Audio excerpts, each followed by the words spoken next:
Welcome to LOA Today. I'm Walt Thiessen. I've been doing this podcast since September of 2012, and boy, are my lips tired. This is your daily dose of happy. We are so happy you decided to join us today. And Jody Lynn is off this week, as she has been for the past couple of weeks, as she's been traveling, but she'll be back again next week. We'll look forward to that. In the meantime, I am joined today by Stephen Hoskinson, who has a rather interesting background that we'll get into in a moment, but he is the director of education for an organization called Organic Intelligence. And it's all about an alternative way to look at healing, particularly psychological healing, but also physical healing. So this is going to be an interesting conversation. It's kind of up our alley too, because we like to explore this topic from a wide range of angles, but I think it's going to be a little bit of a different angle today. So I'm looking forward to it. Steve, welcome. How are you doing today? Thank you so much. I'm so happy to be here and so curious, to see how our conversation will unfold, and just appreciate the generosity of your vision in creating these conversations. So, well, thank you. Well, I mean, you joined the club because we have no idea how the conversation is going to go either. So, I mean, this is like an exploration for all of us. And 5 minutes from now, we'll probably find out. But right now, I have no idea. Awesome. Great to leap into the abyss of mystery with you. Absolutely. So give us a little bit of your background and how you ended up doing what you're doing, and make sure you leave in all of the gory details because they're fun. Yes. Fortunately, we're built on our errors. We're built on the learning that we get from our mistakes. And so what can I say? I've learned a lot.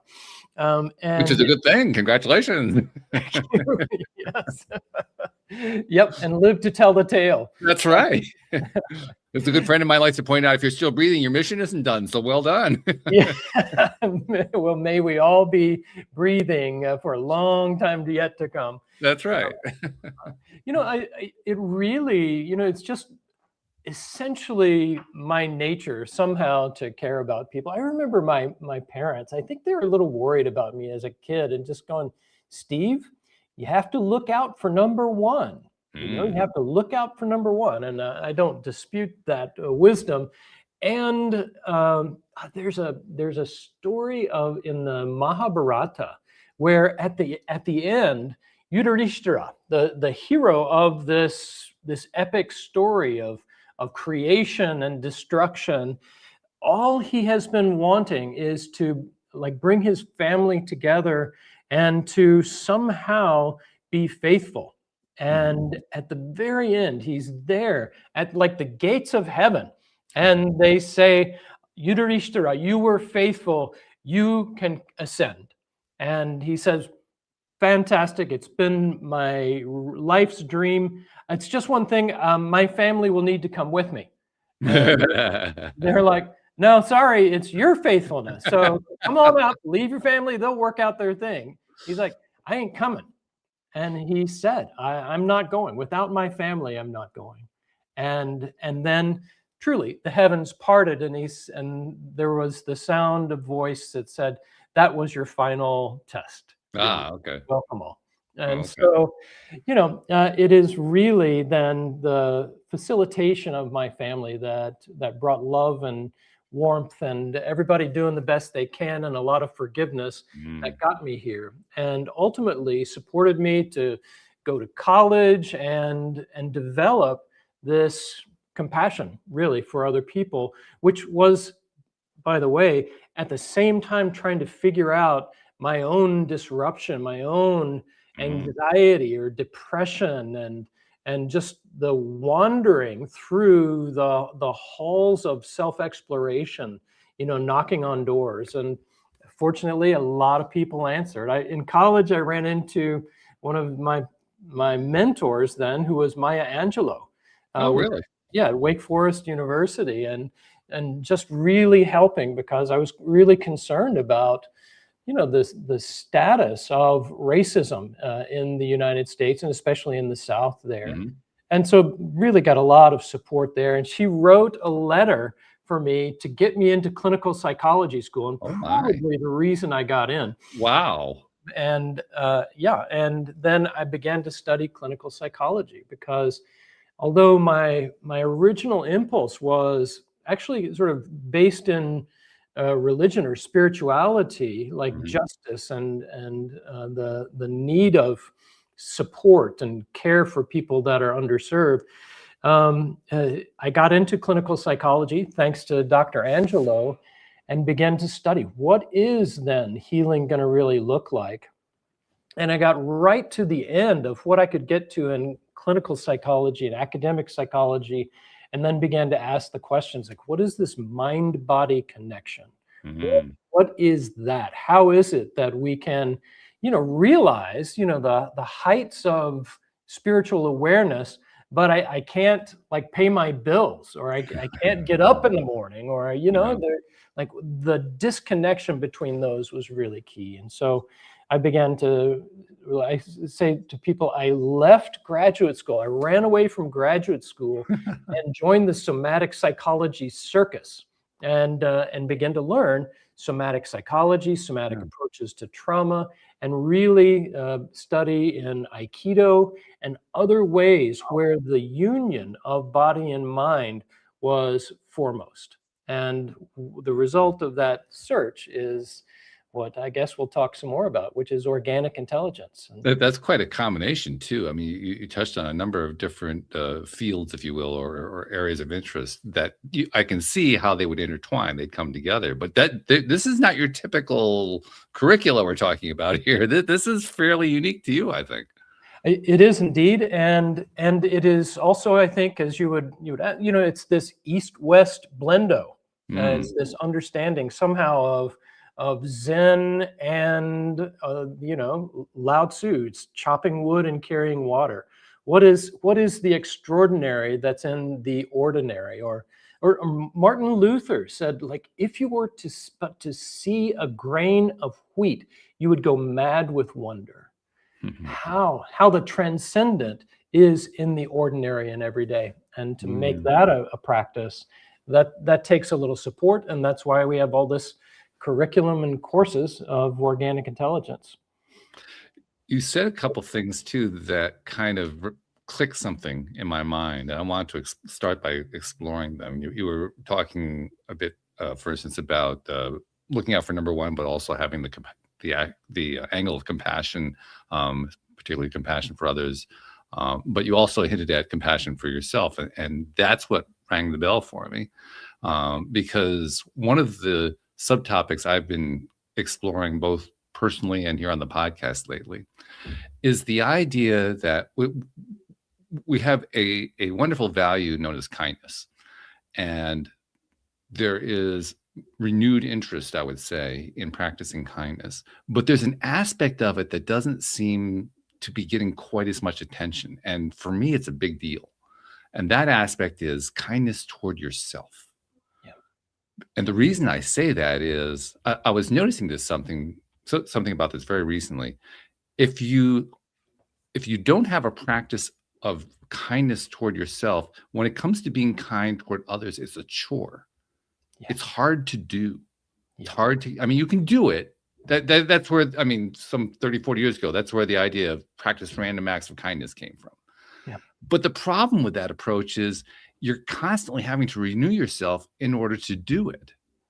Whereas if you take the time to not only develop yourself, but also develop kindness and respect for yourself, and not aim for perfectionism all the time, and not aim for, tearing yourself down or pushing yourself hard to the point where you just kind of, are killing yourself and so forth. But when you scale that back and start appreciating whatever it is you have been able to do, and not setting high standards that are going to tear you apart to try to reach them, then all of a sudden kindness becomes really easy, not just for yourself, but because you've been kind to yourself. It's easy. You don't even have to think about being kind towards somebody else. Yeah. Well, we should just stop the recording right now. If we get nothing else, that's a home run right there. That's the essence of it, isn't it? It really is. Yeah. Oh man, that's so good. And we work at this by in organic intelligence by describing this really radical, maybe heretical sounding notion, which is the job is enjoyment. The job is enjoyment. We have such an ambivalent, I think, especially in the West, especially maybe in North America, given our well, and you would know this sort of Puritan roots that are there. It's like hard work that'll get you to heaven. That's what really counts, you know. Self-denial, yeah, that's worth something. But you're Well, I really can tell you exactly what it's worth from my own experience. It's worth destroying your business in the 2008 financial crisis. It worked really well for that. yeah. So ultimately, maybe it does work. Yeah, it just depends on what it is you're trying to accomplish. I mean, Well, look at you now. You know, nothing to complain about. You know, you've arrived. In fact, that's so good. well, Yeah, actually, I and didn't complain about it. I just don't bother because what's the point? I mean, I mean, that's the whole point of the compassion, I think, and particularly the kindness, the self-kindness is you let up on things to complain about because you don't really need to anymore. that's right. That's so brilliant. I love that. And you know, we look at what makes it easier to be kind to others and oneself simultaneously. There's no Mhm. difference in the end. And so we believe here, and what we work on is the way that our physical system, our biological system feels. Like when you feel unwell, or you feel anxious, or you feel under-resourced, or you know, separated from a sense of abundance, all of that to us boils down to physical. All Mhm. of that is simply an expression of your biological system. And what we have are the tools to help that biology, to understand the way our biology works, and to help it work better, more efficiently, and thus more happily.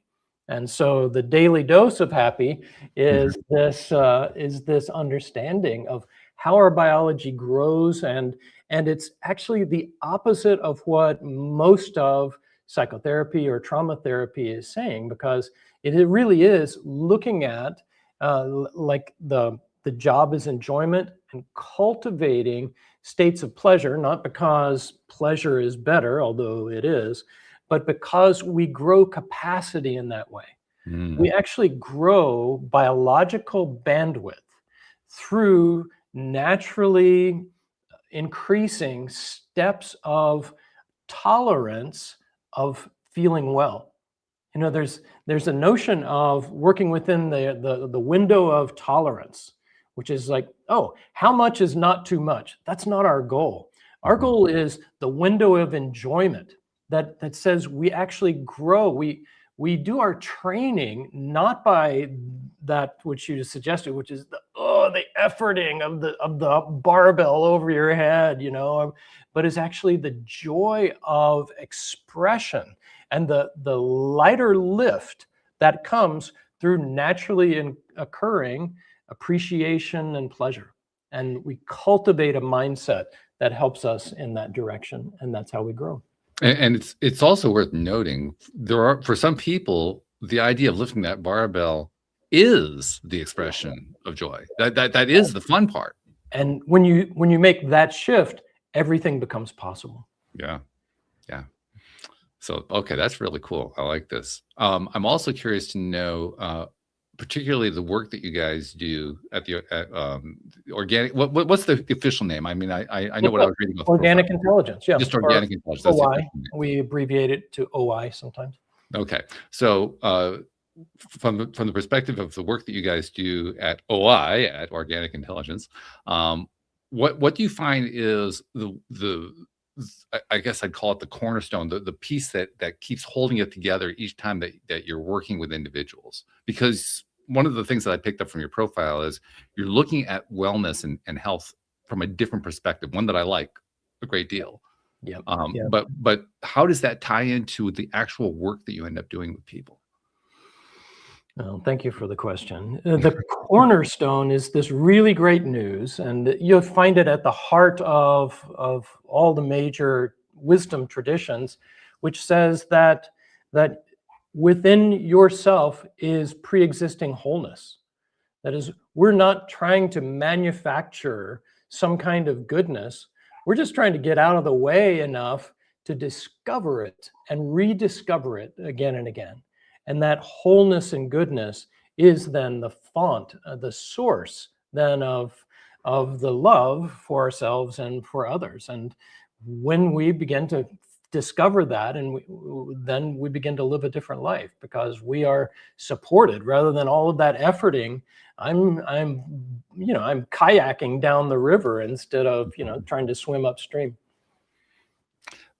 Which makes a difference. It's also a question that I find is very relevant to people like us later in life, because I don't know about you, I've really noticed, particularly among peers, people around my own age, just how rapid health decline has become. And on one hand, it's kind of alarming to watch, because I keep thinking to myself, well, what am I doing that they're not doing? But the other part of it is, well, yeah, what am I doing that they're not doing? Because I don't experience it. I mean, I'm just as active and vibrant as I ever was. I mean, the hair has turned white, but other than that, I'm pretty much the same guy I always was. Mm-hmm. And I know intuitively it's tied to mindset. It's tied to the way I look at the world and think about the world and interact with the world. And that has a direct impact on my health and on my wellness and my well-being. Yeah. But I don't really have a clinical way of putting that together. So I'm asking you, can you tie that together clinically for us? I think so. The thing that we look at, because it's, organic intelligence that we're talking about, is because we're really, as say coaches, the coaches that we train to sit and see a person in their wholeness. And that's radical, because the mind has a habit, and the science is showing it's a cognitive bias toward what's wrong. So that what's wrong attention, or the negativity bias, that is something we have to contend with. And so our coaches are simply practicing seeing a system that is actually given the chance in a process of self-organization. Mm-hmm. But the clues, the biological clues of the path of and the states of self-organization are missed because our eye is off the ball. Our eye is on the fender bender, or our eye is on the media story, or the eye is on, the political system. There are any number of things that are wrong that we could be paying attention to. And firstly and foremost, without ignoring what's actually happening in the world, we need to attend to the recognition of this nature of well-being that each of us has. Clinically or technically, we look at a notion in science that is called allostasis.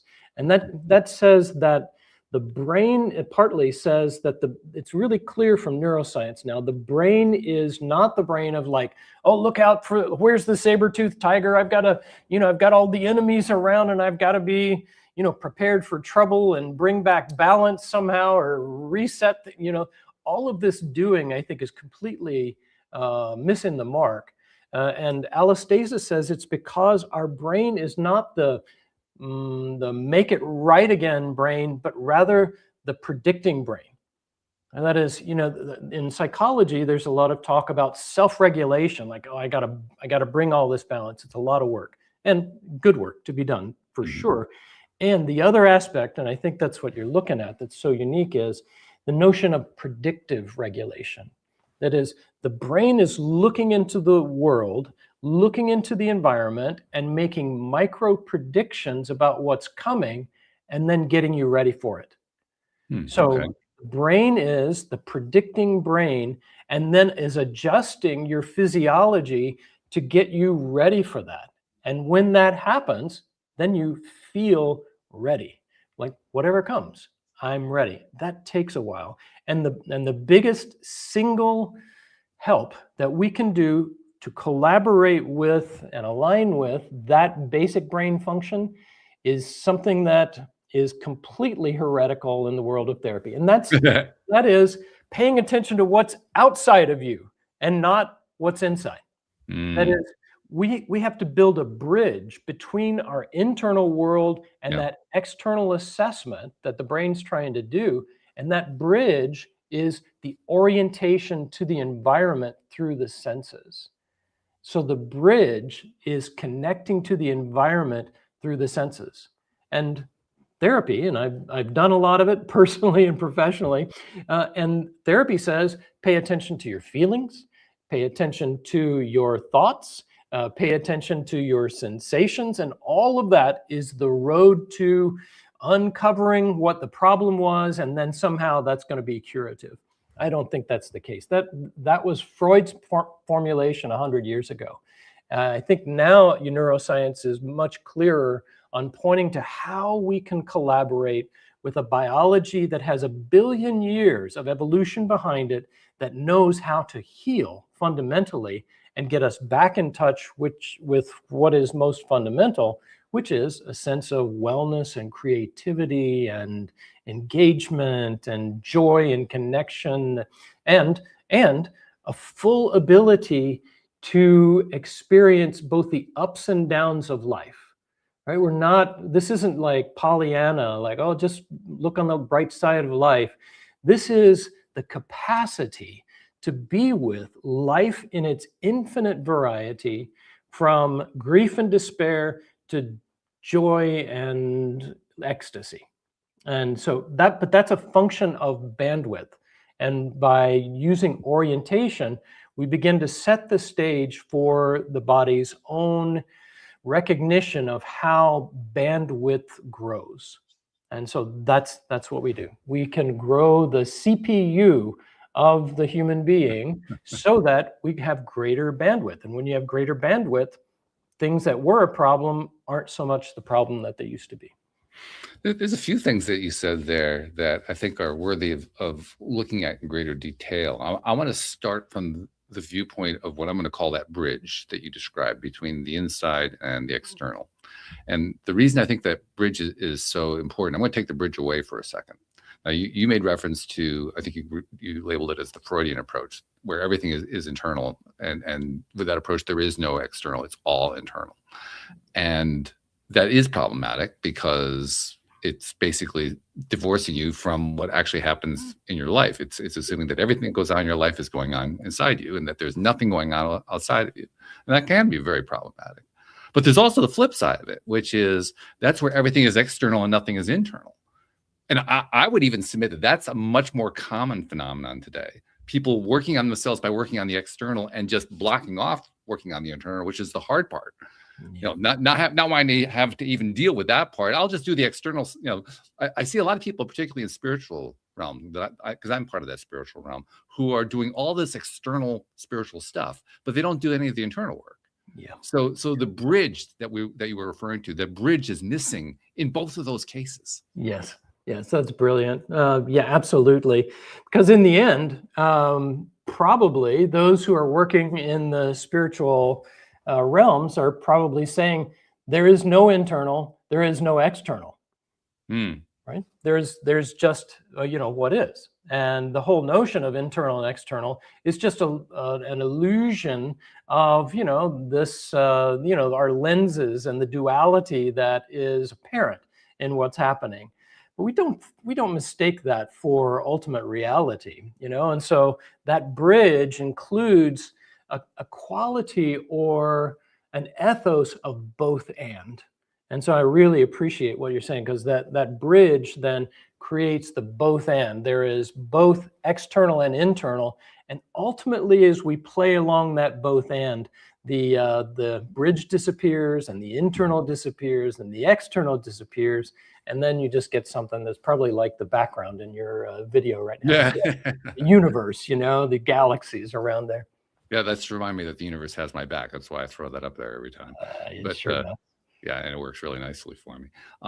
But carrying on with the theme that we're talking about here, I want to kind of take it to the next level, if you will, in that when we are exploring this bridge and we're exploring the connection between the internal and external, it reminds me of what science has been telling us about how the brain is organized and how the heart is organized. I mean, one of the main things, for instance, that they've taught us, and they were kind of surprised when they first discovered it, is that the heart actually has more neurons than the brain, which, like, what happened there? That kind of threw everybody. And I'm not sure science has actually embraced what that means yet, but they did notice it. They say, well, this is noteworthy. We're not quite sure what to do with it yet, but this is noteworthy.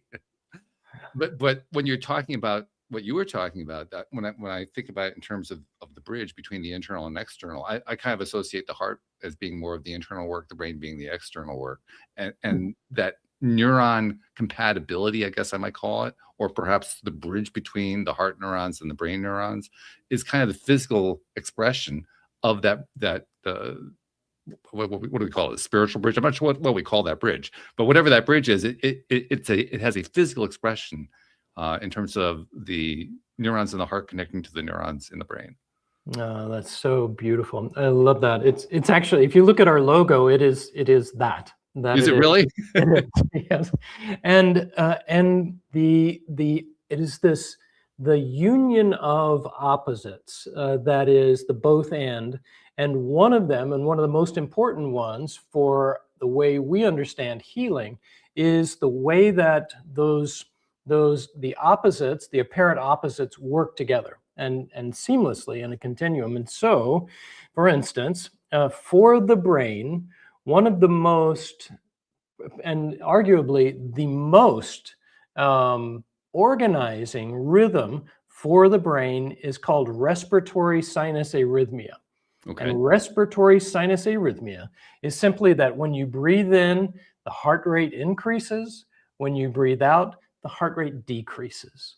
And there is that rhythm of up and down, and the flowing between acceleration and deceleration is the rhythm of sync in our biological system, that when it is working well, we feel well, and when it is desynced, we're a mess.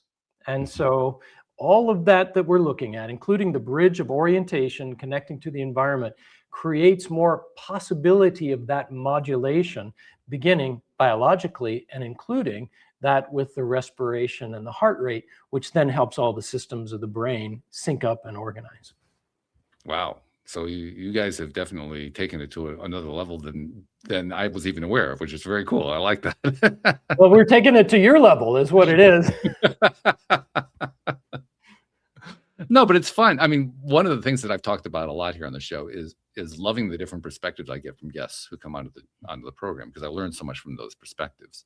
And I do like to make the comment that most often I learn more from the ones that I disagree with, which pisses me off, but I do learn more from them. Yet there are times like this when, I mean, I'm like on the page with you. I'm on the same page with what you're talking about, and I'm still learning from that.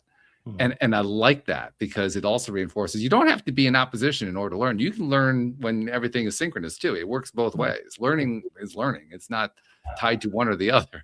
Right. Thank you. And both ways, learning both ways. And this inclusive framework is just so key, because we're becoming, I believe, more increasingly polarized in society. And the ethos that we're describing is the knitting together of the polarization of the us versus them, and the haves and have-nots. And we can really create that bridging by just, some knowledge and good conversation like this.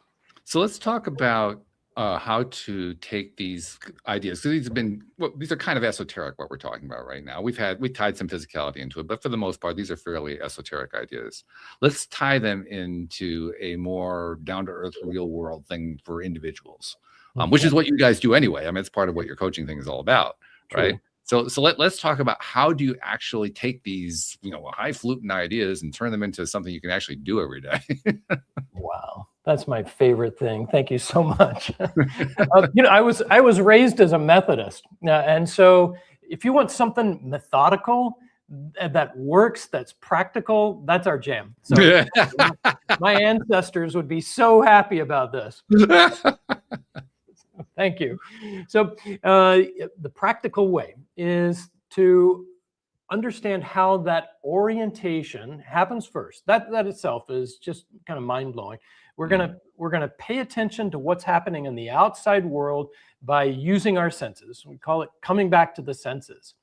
And then our system begins to balance a bit. And when it does that, then something else becomes available. And this was maybe one of the greatest discoveries that shocked me, which is that people began to describe, once they got orientation on board especially, they would describe in therapy, they would get distracted And they would go, "Oh, sorry, I knew I was talking about my parents, but Mm. I just saw this butterfly out there. Did you see it? Or maybe that was a hummingbird. Well, it was a hummingbird, I think. Did you see that?" And you know, and therapeutically, I would be going, avoiding the problem. Yes. And until one day I go, maybe they know what they're doing. Maybe Mm. that system is intelligent.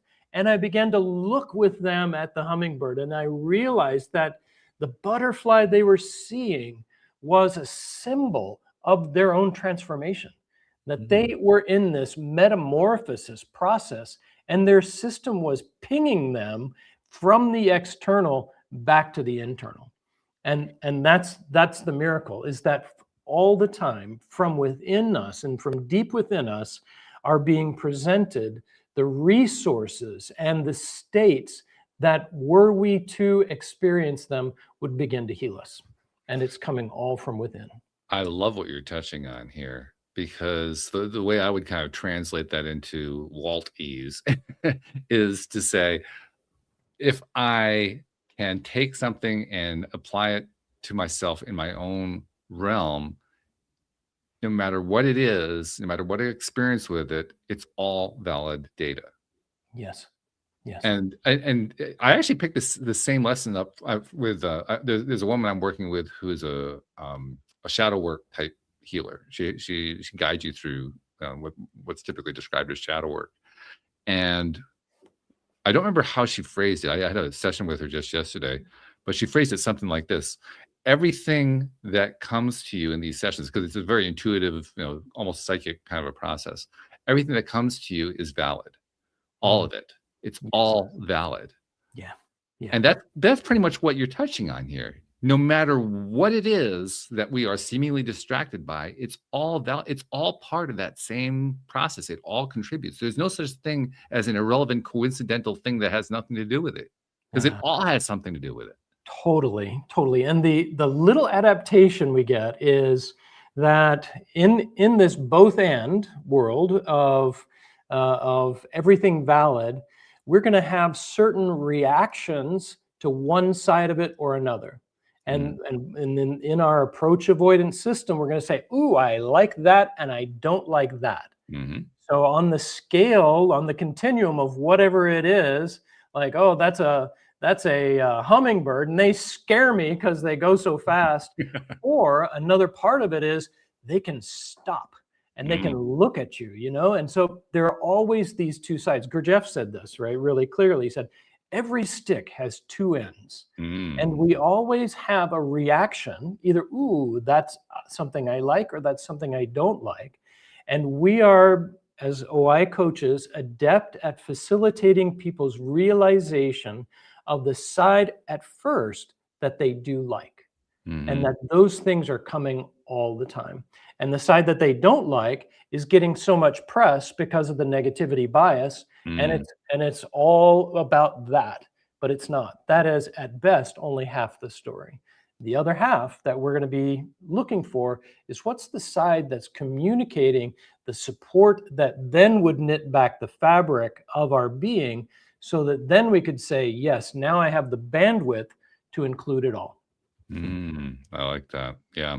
Well, I don't know if you're aware of Abraham Hicks's teachings, but I won't even try to explain it. If you're familiar with the book The Secret, they're tied to that law of attraction kind of thing. Nice. And one of the things, of course, lots of people use stick as a metaphor, as a way of explaining things, and you just did yourself. When you were doing that, it reminded me of the way that they use the word stick. For them, stick is a metaphor that describes what it is that you're actually attracting into your life. Because people tend to think typically in terms of opposites. So for most people, it's like good and evil, right and wrong, bad, good, all that kind of stuff. Yes. But for them, the two-ended stick is thing and lack of thing. Thing and lack of thing, like material and immaterial? Like, what it isn't necessarily material, it's whatever it is that you're desiring in your life. People think about law of attraction in terms of what they can attract into their life. So whatever it is you're trying to attract into your life, there's the thing end of it and there's the lack end of it. The lack end of it is where you think you're focusing on the thing, but what you're actually focusing on is the fact that you don't have the thing. Oh, yeah, right. Right. So for them, the two-ended stick is, on the one hand, there's actually attracting the thing, and on the other hand, you're actually attracting the lack of the thing because you think you're focusing on the thing, but you're actually focused on the lack of it. And so that's why you don't end up getting the thing. That's part of the whole teaching of how law of attraction works. And the reason I like that particular metaphor is that it uses the stick idea in a way that doesn't treat it as opposites. Yes. Although actually, truly, I think that is the true opposite. Thing and lack of thing is actually the true opposite.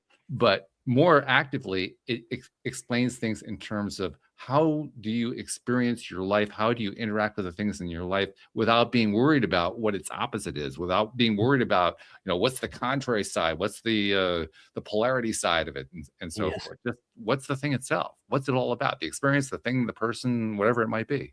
Yes.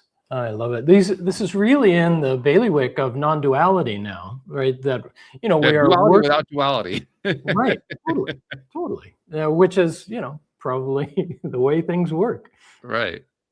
Yeah. The whole concept of duality, that, boy, I remember the first time that duality was presented to me, because that's something that comes up fairly frequently when you talk about law of attraction concepts. It was almost thrust in my face. As well, you have to realize that this whole duality thing it's all a great big it's an illusion, and you don't really want to take any of it seriously, and all this other kind of stuff. And I kept thinking to myself, why are we talking about duality? I don't understand. Especially in such dualistic terms. Yeah, right. So it confused me for the longest time until I finally realized, oh yeah, that's their expression of what they're thinking. It has nothing necessarily to do with the way I look at it.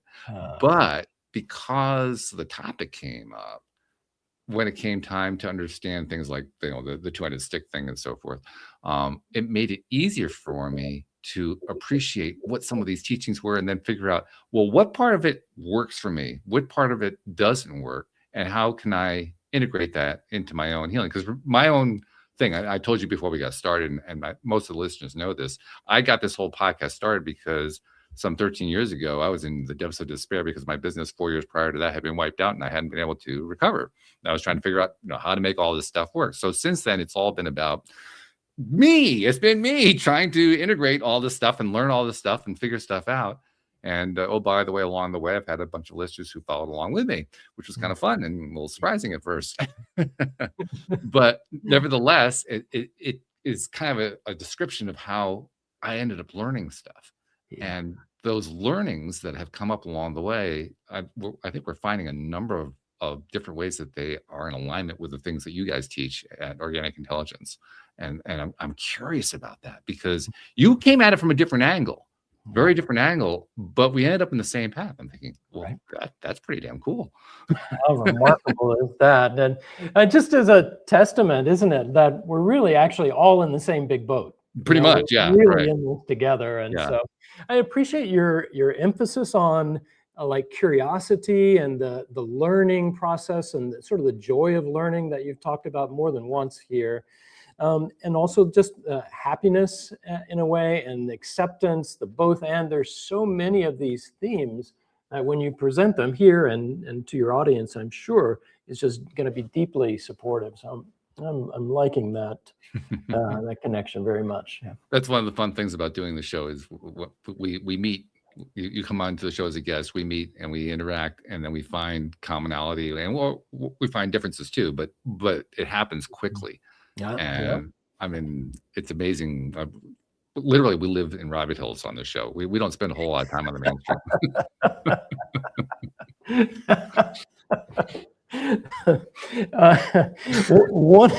living in rabbit holes. How is that a metaphor for spirituality? That's right? I don't know. Around here, that is spirituality. Oh, great rabbit!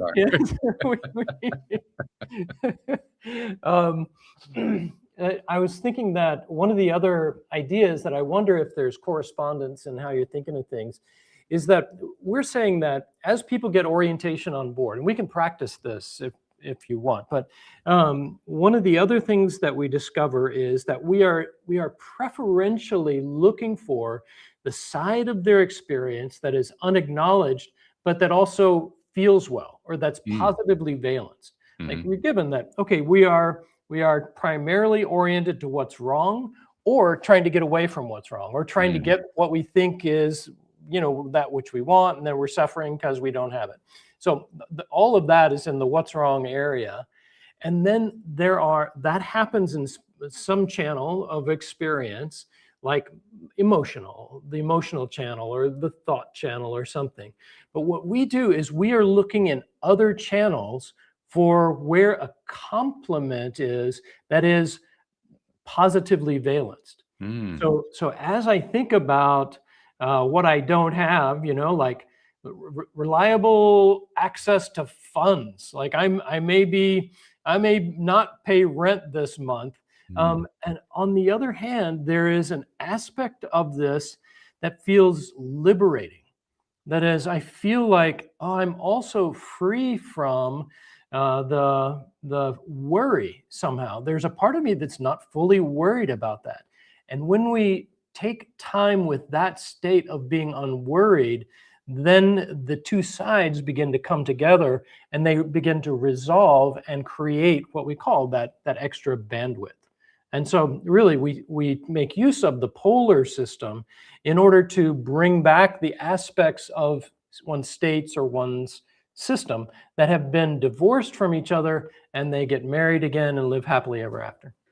Interesting that you described that, because one of the themes we often end up talking about here on the show has to do not only with polarity, but why we would choose to come into a life where there is that kind of polarity. Because it's become evident to us, however we want to think about it, one way or another, we ended up coming in here knowing, I mean, it's not like we were thrown in here blind. We knew where we were coming to. We knew we were going to deal with this. And the way I like to jokingly refer to it sometimes is to say, what the hell was I thinking? But that polarity is also the source of a great deal of learning. And it's a great deal of education that's involved in it. And a great deal of understanding comes out of it. Yeah. So, I mean, polarity, it's kind of like on the one hand, on the other hand, not surprisingly. But but seriously, the whole concept of polarity can play really whatever role you want to play. It's just going to be, what are you going to get out of it? What are you going to take from it? Yeah. And who are you going to take with you? And who are you going to take with you? Yeah, right. I think of that, I described from my youngest recollection, like having a larger concern for people. And we call organic intelligence this kind of bodhisattva community, which is where service to someone else is simultaneously love for oneself. That there is a union really of compassion for self and others, which is where we started this whole thing. Pretty much, yeah. That's cool. Speaking of where you started, where are you going with it? Like you've very eloquently described and defined what organic intelligence is about, what some of the main tenets are and so forth. But where do you see this evolving to? As soon as I started this, I started it with the idea of my not being around it anymore. Oh, okay. So, we're all mortal. And so the intention really is that I've been investing most of my time and energy in our senior members. And so really it's the cultivation and the mentorship of our senior members who then are going to be teaching the next generation, and they will know how to teach the next generation. So where we are going with this, we're going to go as far as we can with it. And that is by sharing this as broadly and helping as many people as we can with the specific idea of passing this on from generation to generation. What's the response been? I mean, because you've been working with, how long have you been doing this, by the way? How long has the organization been in existence? I think we landed our trademark a little bit over a dozen years ago. Okay. And I started using the term probably 20 years ago. Okay. And the response is what your response has been. The response is universally like, this is so sensible. This makes such sense. What a great idea. Why haven't I heard about this? And so we are not marketers. We're sort of lovers and learners. And so, that's we're just really trusting the organic unfolding of things. And so we're back to the mystery, aren't we? Like jumping off, we don't know where it's going to go. We just feel like as long as we are true to the ethos of care and trust in the unfolding of our nature with the right support, that we're on the right track. But let's zero in a little bit on some of the practical ways that the people you've worked with have ended up applying this in their lives and some of the experiences that have come out of it. Look, give it. I mean, you can't obviously get into specific cases and names and dates and all that kind of thing, but give us some idea of, how does this actually tend to play out with your clients? Well, actually, I can name names and dates. Oh, you can? Oh, well, all right. Maybe you have releases. I don't know. because some of them have like made recordings. I was thinking of Ryan, okay. who was like, I've been struggling with OCD for decades. And then I found this thing because I was going in, I was focusing on my thoughts, my feelings, and I began to get orientation. And he said it's the only thing that has actually made a difference. And so whether it's physical or psychological symptoms, we have good luck somehow with people with chronic fatigue syndrome. Really? Really people kind of recharge that way. People who are meditation teachers find their way to us and amplify some of their capacities there in our courses. And we have a community of people who just care about other people.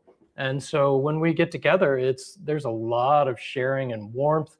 And the other place that we've invested a lot in is in our BIPOC community. We have a team of BIPOC facilitators that are just experts in organic intelligence and in facilitation, and they're creating whole cohorts in what we call the End of Trauma course, which is our resilience program, and whole cohorts that we sponsor absolutely without any fee. And so we haven't figured out the business model of it all, but so far we are doing the right thing, I think, and so we're paid back in a lot of joy.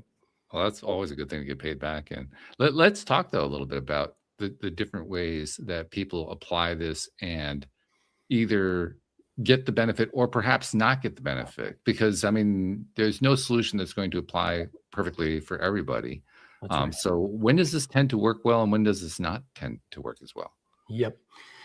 I think that the value of our model is that it's a developmental model.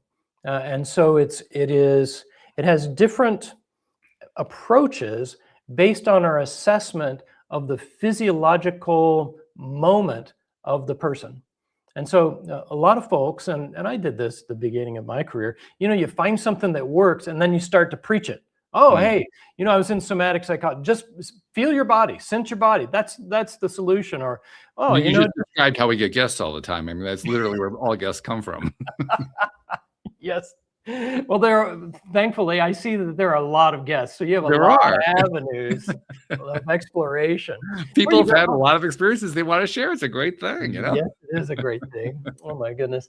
Yeah. And so what we do is we try to attune the approach to the needs of the person in that moment. And so that's the thing. Rather than coming with, hey, this is the approach, and now you got to try it. We hear from the person and say, based on what you're saying, have you considered this? And we use what we call a free association conversation. So we just get into a session and we're going to have a freestyle conversation exactly like we're having right here about whatever the client wants to talk about. And we have a map. We have a map that says, oh, where are they roughly on this scale of physiological functioning? And we can tell that by how they're thinking, how they're behaving, what the emotional range is, and a whole bunch of things. And then we're able to then attune to their needs, be with them where they are, and then offer reflections that they're able to assimilate. And that changes them. And it's completely dependent on where they are, rather than, hey, a one-size-fits-all thing. I've got this somatic solution. I've got this emotional solution. I've got this, here, do this imagery thing, and that'll make you better. Or, go into cold water for a while, and then we got you, it is diverse in that way. And so our success, I think, really hinges on that. Our baseline is attunement. and presence and relationship with people where they are. And then within that, being able to recognize what their needs are and how their system is already moving them to the next step. And I think that's the key, how their system is already moving them to the next developmental step. And we can recognize it, we can reflect it, we can amplify it, so the next step becomes easier for them. I can see how it's going to be a very high success rate when you approach it that way. It makes a lot of sense to me. Right. Let's also talk though more specific physically, because one of the reasons people pursue wellness, I mean, the kinds of wellness we're talking about have been, again, fairly abstract. That's the way we've been presenting most of what we've been talking about here. Yep. But people are looking for physical wellness in their lives. Yeah. How has this actually played out in terms of people's physical wellness? I think there are several ways because, like I mentioned, like we work with a lot of people who have fibromyalgia, chronic fatigue, but also chemical sensitivities and a whole range of things. And the key to this all is that our biology, under the right with the right support, will be self-organizing, meaning that I don't have to know a whole lot. I don't have to be super smart. I just have to recognize how an individual's own system is offering some support. And sometimes that means that they're looking out the window at a butterfly. Sometimes it means they remember the image of their grandmother's hands. Sometimes it means that they're having this thought like, oh, I was just thinking the other day about that there are always these messages, these postcards from home coming to our systems that just simply need some spotlight. And given that spotlight, they will warm and they will create healing and balance for the individual. And like I said, that's for physical symptoms, it's for psychological issues, and likewise for spiritual growth and development. And so whatever and wherever the person is, we aim to be able to help them out. Part of what I was thinking of when I was asking that question was my own development, my own path, because particularly in the last few years, I've encountered situations, places where I ended up with physical injuries, physical, not so much traumas per se, but like for instance, about a year and a half ago, for the first time in my life, I started experiencing, I think you could honestly describe them as migraine headaches. I'd never had migraines in my life. Yeah. And it was like, whoa, okay, where's this coming from? And, you know, first I went to the MD. That was a mistake. Then I went to the naturopath, and the naturopath was trying to lead me through dietary solutions. And I got a little bit of benefit there, but it didn't really do it. And I just kept following my path and was also following what I knew about how I learn, how I absorb, how I do that bridge between the internal and the external. And I ended up getting a piece of advice from a good friend who's a retired physical therapist, who said, go get checked for cervical spine and TMJ issues. Yeah. And that turned out to be it. That turned out to be the source of the thing. Right. You know? Yep. So my point being, it was a combination of work that I've done on myself, my connections with others, and what those connections fed to me, and then taking them and absorbing them and applying them, that led me to be able to basically overcome something that medical science would not have been able to overcome. Yeah. And I've had physical injuries. I had some pretty serious trauma to my Achilles, my ankles, and so forth. A number of reasons why that happened, and I ended up going to physical therapy for that. But the mind-body connection actually played a bigger role in the healing than the physical therapy did, although the physical therapy was integral to it. Yep. You know, so I think about these kinds of things when we have this kind of conversation, and I know there are other people who've done similar kinds of stuff. They've been able to overcome stuff that medical science says you really can't do. Yeah. I mean, I actually overcame something that medical science clearly says you can't do. I overcame macular degeneration. That's incurable, according to the optometrist and the ophthalmologist. That's right. Yeah. And actually, my eye doctor told me 2 or 3 years ago, I don't think you actually ever had it. Now, by your mind, they've been telling me for 15 years that I had it. Right. That's the only possible explanation. That's right. It can't possibly be that you got better. That never happens. So. Yeah. Oh, I love that. And we find that in our sessions. What I hear when you say that is a system that is more organizing. It is self-organizing. Like we have tons of people that come in. They're like, oh, I've tried everything, and I've gone to all the doctors. I've gone to nothing has worked. And we're like, well, let's just restart. Let's reset. And then the end of therapy is they go, well, I don't know. I was seeing my naturopath and my acupuncturist. I don't think I need sessions anymore. I'm like, okay, well, that's fine. Because their own system finds the resources that they're needing. And that's what we love, is that their own intelligence is bright and brilliant and happening and retrieving and finding the help, whether it's nutritional, whether it's medical, the medical field, or any place. Whether it's a shaman or a magic mushroom, they're finding the thing that will, in synergy, help their system reorganize, and heal. And we think that's the basic, that's our baseline. Our system wants to heal, and we just are trying to get in sync with that impulse. By the way, I have an eye doctor appointment next month coming up, the annual appointment. And the last appointment, my eye doctor told me that I was starting to develop cataracts. And so we're going to have cataract surgery at some point. I said, don't bet on it. Remember that macular degeneration diagnosis? And I could tell, once he told me that was going on, it actually explained a few things. I understood why I was experiencing certain things. And I can tell that they have not completely gone away yet. And that there's still room to be worked on there. But on the other hand, I can't honestly say I dove into it from the beginning of my last visit. I started looking at it like a month ago. It's like, okay, I got to start doing it. I know the appointment's coming. I better really start doing something. And I could tell there's a little bit of improvement, but not nearly enough. So he's probably going to give me the speech, right? Well, you're going to have to do something with the cataract pretty soon. And I'll say, yeah. Yeah, we'll see about that. Brilliant. Oh, that's but it's an example of, this is real world stuff that we humans deal with. I mean, it doesn't get a lot of headlines, but this is the kind of stuff that people routinely deal with. And the mental, emotional, physical, and spiritual approach that you bring to it makes all the difference. That's really what organic intelligence seems to be about. Yeah, it is, exactly. And it's in large part thanks to so many of the teachers and helpers that have helped me along the way. And as you were describing your eye situation, I thought of one of the main sort of mentors that I had was in clinical psychology school. He's a former dean of the school. His name was Lee Edward Travis, and he taught a class called self-healing. Dr. Travis also was the first person in the United States to register the EEG. So he's a brilliant physician and psychologist. So and so he would talk about bad habits, and he would look over at me one class and he would say, "What about you, Steve? You have any bad habits?" I said, "Well, Dr. Travis, none that I want to give up." But he said he was having some eye issue. He was 92, and so he said, I just envision my eye. And he said, I say to my eye, you're such a good eye.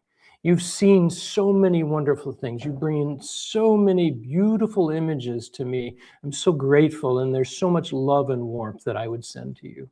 And he said, I'll talk to my eye. That. Right? Yeah. That's really cool. I love too who he was, actually, that person saying that, because that's not the typical story you hear. Yeah. That's very cool. Yeah. As so often happens, I look up at the clock and I say, oh my God, the hour is up. This is not good. Because I plan to be here for another time, as you like. We're definitely having fun on this, but we do have a couple things we like to do. There's normally 3 of them, but one involves the co-host and she's not here, so we'll have to let that one go. But one of them is kind of vital, kind of critical, which is, what if somebody wants to find out about you guys and maybe reach out and learn more and talk to you guys? We should probably tell them how to do that. Well, thank you so much. Yes, organicintelligence.org. That's our online home, organicintelligence.org. So that's the best place to find us. And and reach out. And my email is steven@organicintelligence.org. Just reach out and be in touch. We love conversation, as you can tell. which is a wonderful thing. And we'll also, Jen will make sure she'll put the link into the show notes too, to make it easy for people to find. So thank you. They can find the individual programs for resilience and this healing for themselves. It's called the End of Trauma course, and called the End of Trauma because we believe in the end of trauma as trauma being the guiding principle of therapy. We propose instead that we would participate in this wholeness instead. And let's end trauma as the focus, because that's just more of the what's wrong attention. And then secondly, they could become a coach. They could become an OI coach. We have a year-long immersion in this process, and you could become an organic intelligence coach and do a little healing on oneself and others that way. So cool. I mean, they can go to the site and they can actually start getting some stuff and applying it right away before they even talk to you guys. That's very good. Big time. Yep. Yeah, I love that. Yeah. Normally I turn to my co-host at this point and say, how do you tie all this together? Because my co-host has a perspective I don't have. I'm the one primarily asking the questions. So, that kind of affects my viewpoint. But what I will do is I won't try to play that role because that's not appropriate for me to play. But what I will do is I'll say, I love how much dovetail there has been between what you guys do and what we talk about here. And honestly, I didn't really expect that was going to happen. I mean, I had no anticipation of that at all, but there's a lot of dovetail here. It's really very cool. I love it. It's a pleasure, really. Such joy to be able to connect like this and to feel also our partnership in sharing about well-being, and the compassion that's behind that. We'll be at Heaven's Gate and they'll go, okay, hey, come on up, and we'll go, hey, we got the whole audience we need to bring with us here. I love it. That's great. One final thing. This is something I've been doing for the last few years, and it definitely applies to you because we live in the 21st century where you're in California. We're on two different coasts from each other, and we're able to have this conversation. I mean, I have a co-host in the UK. I have one in Alberta, Canada. I have one in Richmond, Virginia. I mean, we have guests coming in from Australia. It's wonderful that we can do this. We couldn't do that 30 years ago. We can do it now, right? And it's fun, and we can share social media posts, and we can write blog posts, and we can share information in all kinds of different ways so that, as we have things that we've discovered along the way, we can make podcasts and we can say, hey, here's some cool stuff. Maybe you can use it. And one of the things that's come out of that is we now have followerships, right? People follow others and they learn from them and so forth. They pick things up, they apply them in their lives. And the people they've followed often have no idea what happened and certainly never get the credit for it. And that's why I said, whoa, wait a minute, we can do something about that. Wow. So Steve, on behalf of those people you've never met and never seen and never will meet and never will see, who you've been helping in ways you didn't even know about just by doing these podcasts and doing the other work that you do to get the word out. On their behalf, thank you for what you're doing because you're making a difference in this world.